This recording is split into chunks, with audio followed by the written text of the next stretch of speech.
मेरे प्यारे देशवासियों, नमस्कार।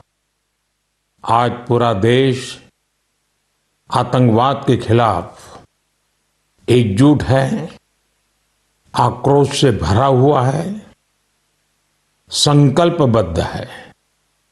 आज हर भारतीय का यही संकल्प है, हमें आतंकवाद को खत्म करना ही है।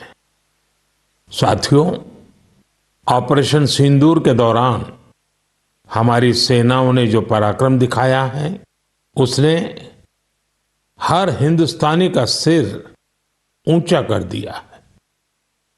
जिस प्रिसीजन के साथ, जिस सटीकता के साथ हमारी सेनाओं ने सीमा पार के आतंकवादी ठिकानों को ध्वस्त किया, वो अद्भुत है।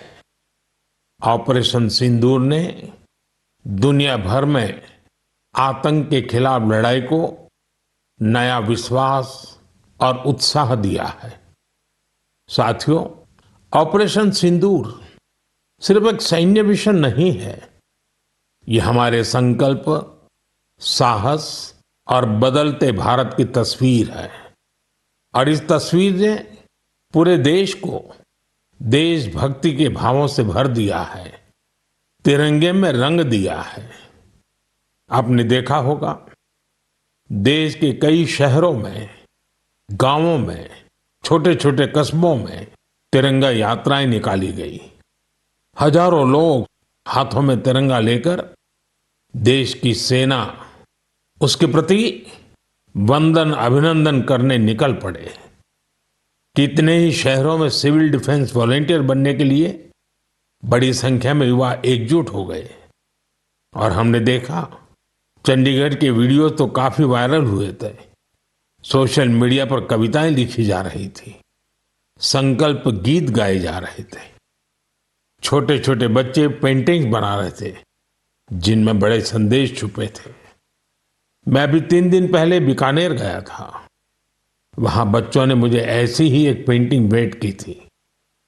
ऑपरेशन सिंदूर ने देश के लोगों को इतना प्रभावित किया है कि कई परिवारों ने इसे अपने जीवन का हिस्सा बना लिया है। बिहार के कटिहार में, यूपी के कुशीनगर में और भी कई शहरों में उस दौरान जन्म लेने वाले बच्चों का नाम सिंदूर रखा गया है। साथियों, हमारे जवानों ने आतंक के अड्डों को तबाह किया। यह उनका अदम्य साहस था और उसमें शामिल थी भारत में बने हथियारों, उपकरणों और टेक्नोलॉजी की ताकत। उसमें आत्मनिर्भर भारत का संकल्प भी था। हमारे इंजीनियर्स, हमारे तकनीशियन, हर किसी का पसीना इस विजय में शामिल है। इस अभियान के बाद पूरे देश में वोकल फॉर लोकल को लेकर एक नई ऊर्जा दिख रही है। कई बातें मन को छू जाती है। एक माँ बाप ने कहा, अब हम अपने बच्चों के लिए सिर्फ भारत में बने खिलौने ही लेंगे। देशभक्ति की शुरुआत बचपन से होगी। कुछ परिवारों ने शपथ ली है, हम अपनी अगली छुट्टियां देश के किसी खूबसूरत जगह में ही बिताएंगे।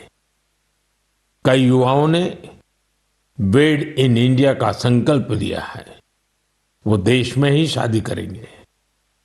किसी ने ये भी कहा है, अब जो भी गिफ्ट देंगे वह किसी भारतीय शिल्पकार के हाथों से बना होगा। साथियों, यही तो है भारत की असली ताकत, जन मन का जुड़ाव, जन भागीदारी। मैं आप सबसे भी आग्रह करता हूं, आइए इस अवसर पर एक संकल्प लें। हम अपने जीवन में जहां भी संभव हो देश में बनी चीजों को प्राथमिकता देंगे। यह सिर्फ आर्थिक आत्मनिर्भरता की बात नहीं है, यह राष्ट्र के निर्माण में भागीदारी का भाव है। हमारा एक कदम भारत की प्रगति में बहुत बड़ा योगदान बन सकता है। साथियों, बस से कहीं आना जाना कितनी सामान्य बात है। लेकिन मैं आपको एक ऐसे गांव के बारे में बताना चाहता हूं जहां पहली बार एक बस पहुंची।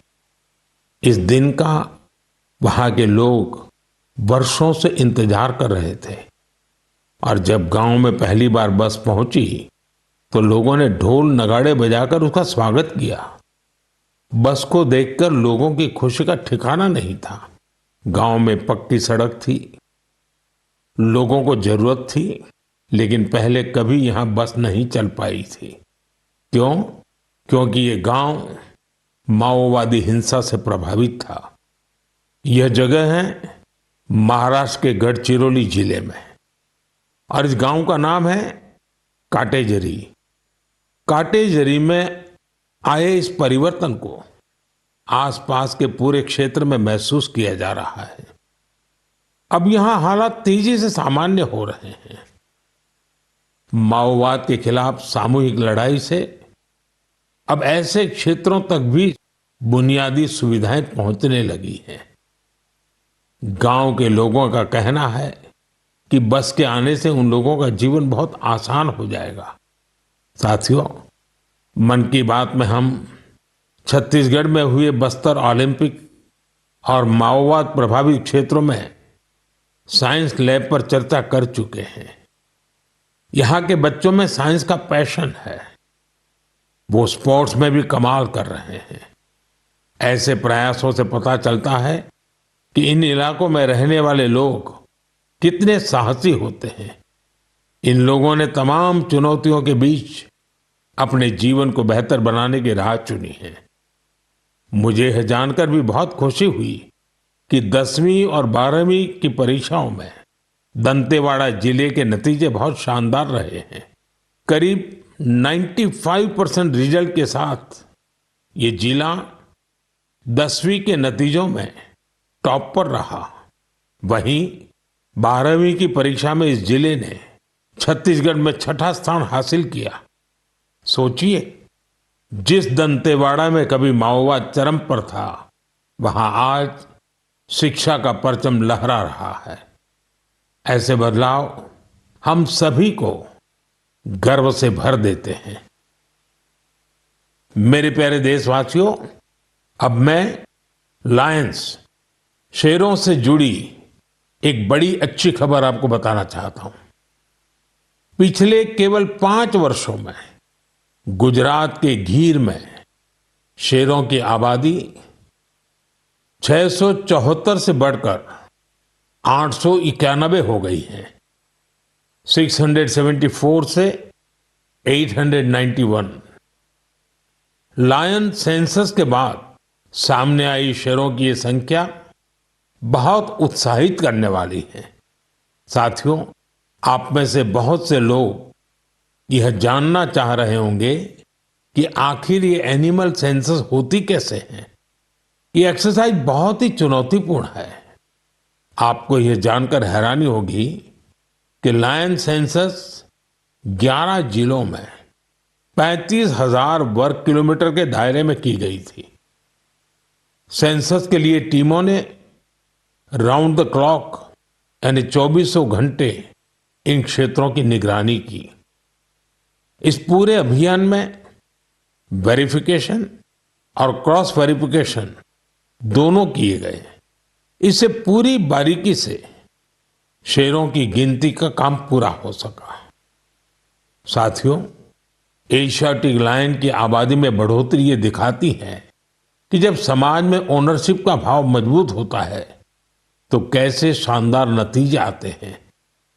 कुछ दशक पहले गीर में हालात बहुत चैलेंजिंग थे, लेकिन वहां के लोगों ने मिलकर बदलाव लाने का बीड़ा उठाया। वहां लेटेस्ट टेक्नोलॉजी के साथ ही ग्लोबल बेस्ट प्रैक्टिसेस को भी अपनाया गया। इसी दौरान गुजरात ऐसा पहला राज्य बना जहां बड़े पैमाने पर फॉरेस्ट ऑफिसर के पद पर महिलाओं की तैनाती की गई। आज हम जो नतीजे देख रहे हैं उसमें इन सभी का योगदान है। वाइल्ड लाइफ प्रोटेक्शन के लिए हमें ऐसे ही हमेशा जागरूक और सतर्क रहना होगा।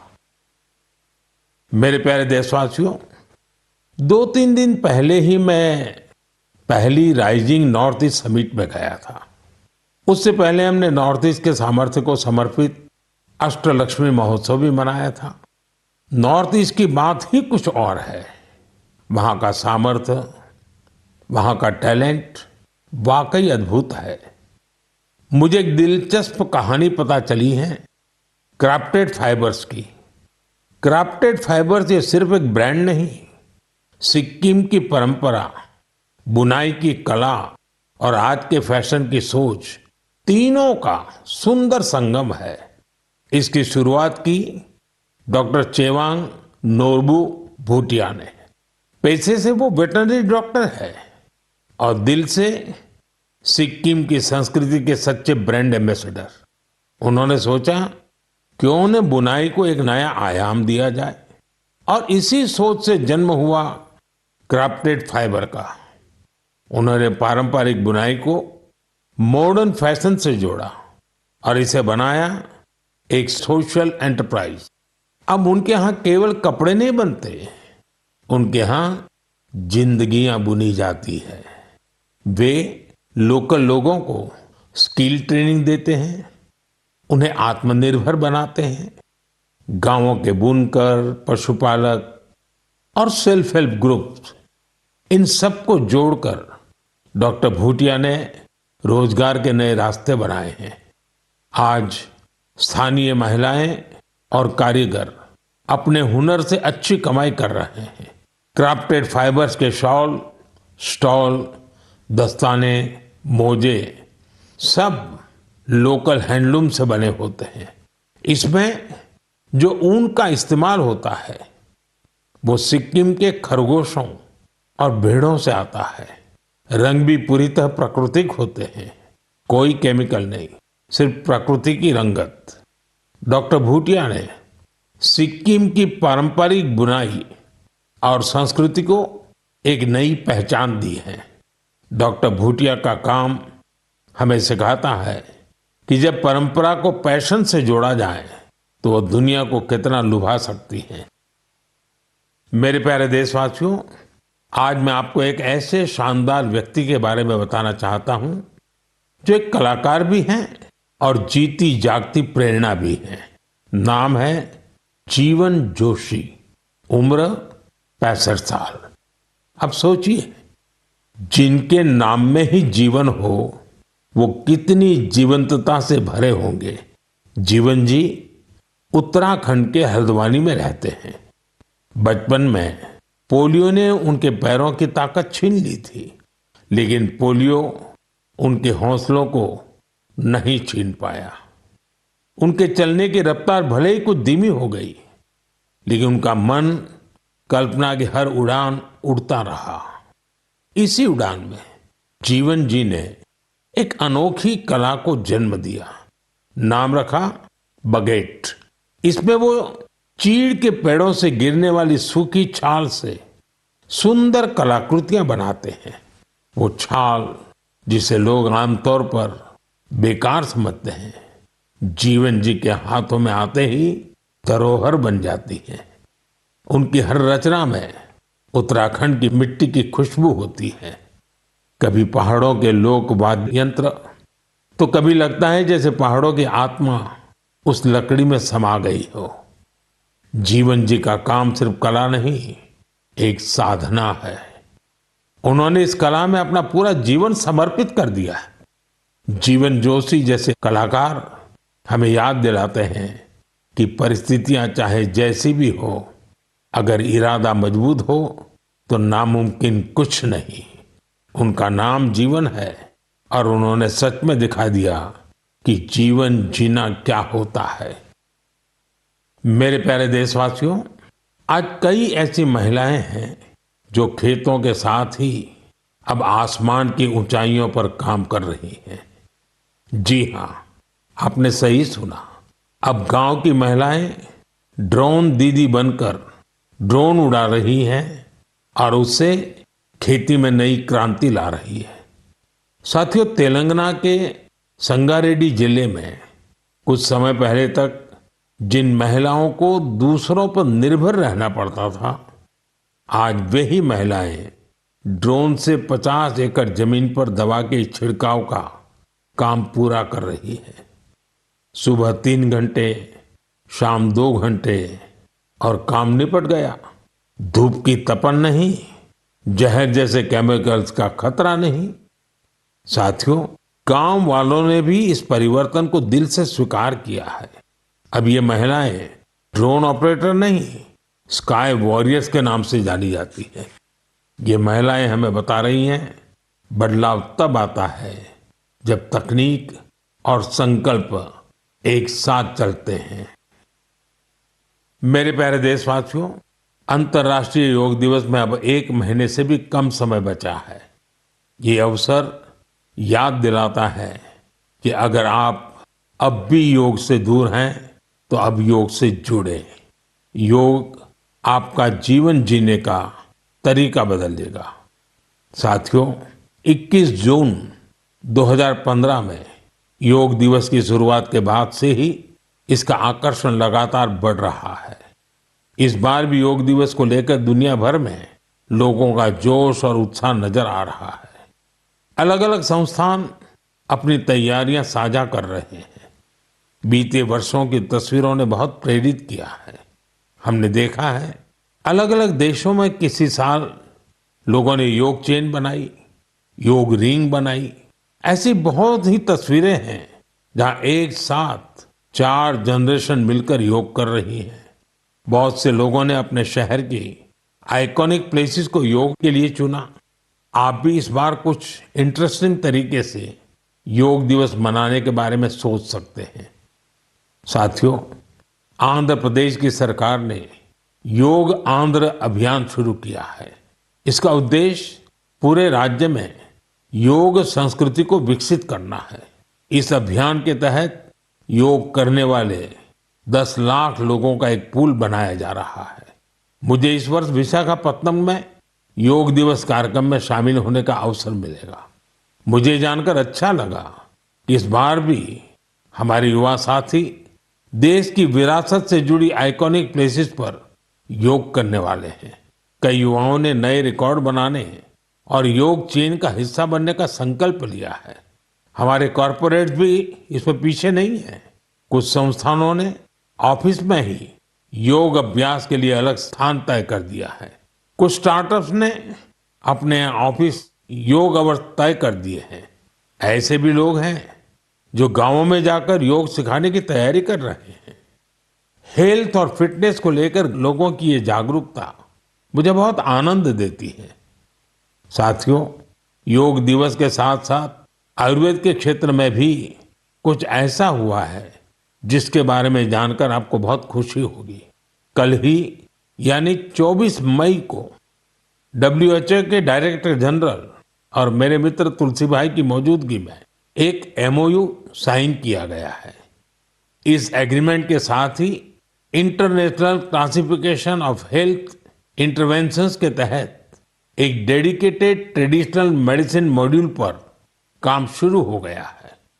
इस पहल से आयुष को पूरी दुनिया में वैज्ञानिक तरीके से अधिक लोगों तक पहुंचाने में मदद मिलेगी। साथियों, आपने स्कूलों में ब्लैक बोर्ड तो देखा होगा, लेकिन अब कुछ स्कूलों में शुगर बोर्ड भी लगाया जा रहा है। ब्लैक बोर्ड नहीं, शुगर बोर्ड। CBSE की इस अनोखी पहल का उद्देश्य है बच्चों को उनके शुगर इंटेक के प्रति जागरूक करना। कितनी चीनी लेनी चाहिए और कितनी चीनी खाई जा रही है, ये जानकर बच्चे खुद से ही हेल्दी विकल्प चुनने लगे हैं। ये एक अनोखा प्रयास है और इसका असर भी बड़ा पॉजिटिव होगा। बचपन से ही स्वस्थ जीवन शैली की आदतें डालने में ये काफी मददगार साबित हो सकता है। कई अभिभावकों ने इसे सराहा है और मेरा मानना है ऐसी पहल दफ्तरों, कैंटीनों और संस्थानों में भी होनी चाहिए। आखिरकार सेहत है तो सब कुछ है। फिट इंडिया ही स्ट्रांग इंडिया की नींव है। मेरे प्यारे देशवासियों, स्वच्छ भारत की बात हो और मन की बात के श्रोता पीछे रहें, ऐसा कैसे हो सकता है भला? मुझे पूरा विश्वास है कि आप सब अपने अपने स्तर पर इस अभियान को मजबूती दे रहे हैं। लेकिन आज मैं आपको एक ऐसी मिसाल के बारे में बताना चाहता हूं जहां स्वच्छता के संकल्प ने पहाड़ जैसी चुनौतियों को भी मात दे दी। आप सोचिए, कोई व्यक्ति बर्फीली पहाड़ियों पर चढ़ाई कर रहा हो, जहां सांस लेना मुश्किल हो, कदम कदम पर जान को खतरा हो, और फिर भी वो व्यक्ति वहां सफाई में जुटा हो। ऐसा ही कुछ किया है हमारी आईटीबीपी की टीमों के सदस्यों ने। ये टीम माउंट मकालू जैसे विश्व की सबसे कठिन चोटी पर चढ़ाई के लिए गई थी। पर साथियों, उन्होंने सिर्फ पर्वतारोहण नहीं किया, उन्होंने अपने लक्ष्य में एक मिशन और जोड़ा, स्वच्छता का। चोटी के पास जो कचरा पड़ा था, उन्होंने उसे हटाने का बीड़ा उठाया। आप कल्पना कीजिए, 150 किलो से ज्यादा नॉन बायोडिग्रेडेबल वेस्ट इस टीम के सदस्य अपने साथ नीचे लाए। इतनी ऊंचाई पर सफाई करना कोई आसान काम नहीं है, लेकिन यह दिखाता है कि जहां संकल्प होता है, वहां रास्ते अपने आप बन जाते हैं। साथियों, इसी से जुड़ा एक और जरूरी विषय है पेपर वेस्ट और रिसाइकलिंग। हमारे घरों और दफ्तरों में हर दिन बहुत सारा पेपर वेस्ट निकलता है। शायद हम इसे सामान्य मानते हैं, लेकिन आपको जानकर हैरानी होगी, देश के लैंडफिल वेस्ट का लगभग 1/4 हिस्सा कागज से जुड़ा होता है। आज जरूरत है हर व्यक्ति इस दिशा में जरूर सोचे। मुझे जानकर अच्छा लगा कि भारत के कई स्टार्टअप्स इस सेक्टर में शानदार काम कर रहे हैं। विशाखापत्तनम, गुरुग्राम, ऐसे कई शहरों में कई स्टार्टअप पेपर रिसाइकलिंग के इनोवेटिव तरीके अपना रहे हैं। कोई रिसाइकल पेपर से पैकेजिंग बोर्ड बना रहा है, कोई डिजिटल तरीकों से न्यूज़पेपर रिसाइकलिंग को आसान बना रहा है। जालना जैसे शहरों में कुछ स्टार्टअप 100% रिसाइकल्ड मटेरियल से पैकेजिंग रोल और पेपर कोर बना रहे हैं। आप ये भी जानकर प्रेरित होंगे, 1 टन कागज की रिसाइकलिंग से 17 पेड़ कटने से बचते हैं और हजारों लीटर पानी की बचत होती है। अब सोचिए, जब पर्वतारोही इतने कठिन हालत में कचरा वापस ला सकते हैं, तो हमें भी अपने घर या दफ्तर में पेपर को अलग करके रिसाइकलिंग में अपना योगदान जरूर देना चाहिए। जब देश का हर नागरिक ये सोचेगा कि देश के लिए मैं क्या बेहतर कर सकता हूं, तभी मिलकर हम बड़ा परिवर्तन ला सकते हैं। साथियों, बीते दिनों खेलो इंडिया गेम्स की बड़ी धूम रही। खेलो इंडिया के दौरान बिहार के 5 शहरों ने मेजबानी की थी। वहां अलग अलग कैटेगरी के मैच हुए थे। पूरे भारत से वहां पहुंचे एथलीट्स की संख्या 5,000 से भी ज्यादा थी। इन एथलीट्स ने बिहार की स्पोर्टिंग स्पिरिट की, बिहार के लोगों से मिली आत्मीयता की बड़ी तारीफ की है। साथियों, बिहार की धरती बहुत खास है। इस आयोजन में यहाँ कई यूनिक चीजें हुई हैं। खेलो इंडिया यूथ गेम्स का ये पहला आयोजन था जो ओलंपिक चैनल के जरिए दुनिया भर में पहुंचा। पूरे विश्व के लोगों ने हमारे युवा खिलाड़ियों की प्रतिभा को देखा और सराहा। मैं सभी पदक विजेताओं, विशेषकर टॉप के 3 विनर्स महाराष्ट्र, हरियाणा और राजस्थान को बधाई देता हूं। साथियों, इस बार खेलो इंडिया में कुल 26 रिकॉर्ड बने। वेट लिफ्टिंग स्पर्धाओं में महाराष्ट्र की अस्मिता धोने, ओडिशा के हर्षवर्धन साहू और उत्तर प्रदेश के तुषार चौधरी के शानदार प्रदर्शन ने सबका दिल जीत लिया। वहीं महाराष्ट्र के साईराज परदेशी ने तो 3 रिकॉर्ड बना डाले। एथलेटिक्स में उत्तर प्रदेश के कादिर खान और शेख जिशान और राजस्थान के हंसराज ने शानदार प्रदर्शन किया। इस बार बिहार ने भी 36 मेडल्स अपने नाम किए। साथियों, जो खेलता है वही खिलता है। यंग स्पोर्टिंग टैलेंट के लिए टूर्नामेंट बहुत मायने रखता है। इस तरह के आयोजन भारतीय खेलों के भविष्य को और संवारने वाले हैं। मेरे प्यारे देशवासियों, 20 मई को वर्ल्ड बी डे मनाया गया, यानी एक ऐसा दिन जो हमें याद दिलाता है कि शहद सिर्फ मिठास नहीं बल्कि सेहत, स्वरोजगार और आत्मनिर्भरता की मिसाल भी है। पिछले 11 वर्षों में मधुमक्खी पालन में भारत में एक स्वीट रिवॉल्यूशन हुआ है। आज से 10-11 साल पहले भारत में शहद उत्पादन एक साल में करीब 70-75 हजार मैट्रिक टन होता था। आज ये बढ़कर करीब करीब 1.25 मैट्रिक टन के आसपास हो गया है, यानी शहद उत्पादन में करीब 60% की बढ़ोतरी हुई है। हम हनी प्रोडक्शन और एक्सपोर्ट में दुनिया के अग्रणी देशों में आ चुके हैं। साथियों, इस पॉजिटिव इम्पैक्ट में राष्ट्रीय मधुमक्खी पालन और शहद मिशन की बड़ी भूमिका है। इसके तहत मधुमक्खी पालन से जुड़े हजारों किसानों को ट्रेनिंग दी गई, उपकरण दिए गए और बाजार तक उनकी सीधी पहुंच बनाई गई। साथियों, ये बदलाव सिर्फ आंकड़ों में नहीं दिखता, ये गांव की जमीन पर भी साफ नजर आता है। छत्तीसगढ़ के कोरिया जिले का एक उदाहरण है। यहाँ आदिवासी किसानों ने सोन हनी नाम से एक शुद्ध जैविक शहद ब्रांड बनाया है। आज वह शहद जैम समेत अनेक ऑनलाइन पोर्टल पर बिक रहा है, यानी गांव की मेहनत अब ग्लोबल हो रही है। इसी तरह उत्तर प्रदेश, गुजरात, जम्मू कश्मीर, पश्चिम बंगाल और अरुणाचल प्रदेश में हजारों महिलाएं और युवा अब हनी उद्यमी बन चुके हैं। साथियों, और अब शहद की केवल मात्रा नहीं, उसकी शुद्धता पर भी काम हो रहा है। कुछ स्टार्टअप अब एआई और डिजिटल टेक्नोलॉजी से शहद की गुणवत्ता को प्रमाणित कर रहे हैं। आप अगली बार जब भी शहद खरीदें तो इन हनी उद्यमियों द्वारा बनाए गए शहद को जरूर आजमाएं। कोशिश करें कि किसी लोकल किसान से, किसी महिला उद्यमी से भी शहद खरीदें, क्योंकि उस हर बूंद में स्वाद ही नहीं, भारत की मेहनत और उम्मीदें घुली होती हैं। शहद की ये मिठास आत्मनिर्भर भारत का स्वाद है।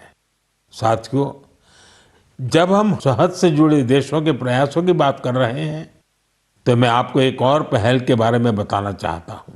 ये हमें याद दिलाती है कि हनी बीज की सुरक्षा सिर्फ पर्यावरण की नहीं, हमारी खेती और फ्यूचर जनरेशन की भी जिम्मेदारी है। ये उदाहरण है पुणे शहर का, जहां एक हाउसिंग सोसाइटी में मधुमक्खियों का एक छत्ता हटाया गया, शायद सुरक्षा के कारण या डर की वजह से। लेकिन इस घटना ने किसी को कुछ सोचने पर मजबूर कर दिया। अमित नाम के एक युवा ने तय किया कि बीज को हटाना नहीं, उन्हें बचाना चाहिए। उन्होंने खुद सीखा, मधुमक्खियों पर सर्च की और दूसरों को भी जोड़ना शुरू किया। धीरे धीरे उन्होंने एक टीम बनाई जिसे उन्होंने नाम दिया बी फ्रेंड्स, यानी बी मित्र। अब ये बी फ्रेंड्स मधुमक्खियों के छत्तों को एक जगह से दूसरी जगह सुरक्षित तरीके से ट्रांसफर करते हैं ताकि लोगों को खतरा न हो और हनी बीज भी जिंदा रहे। अमित जी के इस प्रयास का असर भी बड़ा शानदार हुआ है। हनी बीज की कॉलोनी बच रही है, हनी प्रोडक्शन बढ़ रहा है और सबसे जरूरी है, लोगों में अवेयरनेस भी बढ़ रही है। ये पहल हमें सिखाती है कि जब हम प्रकृति के साथ तालमेल में काम करते हैं तो उसका फायदा सबको मिलता है। मेरे प्यारे देशवासियों, मन की बात के इस एपिसोड में इस बार इतना ही। आप इसी तरह देश के लोगों की उपलब्धियों को, समाज के लिए उनके प्रयासों को मुझे भेजते रहिए। मन की बात के अगले एपिसोड में फिर मिलेंगे। कई नए विषयों और देशवासियों की नई उपलब्धियों की चर्चा करेंगे। मुझे आपके संदेशों का इंतजार है।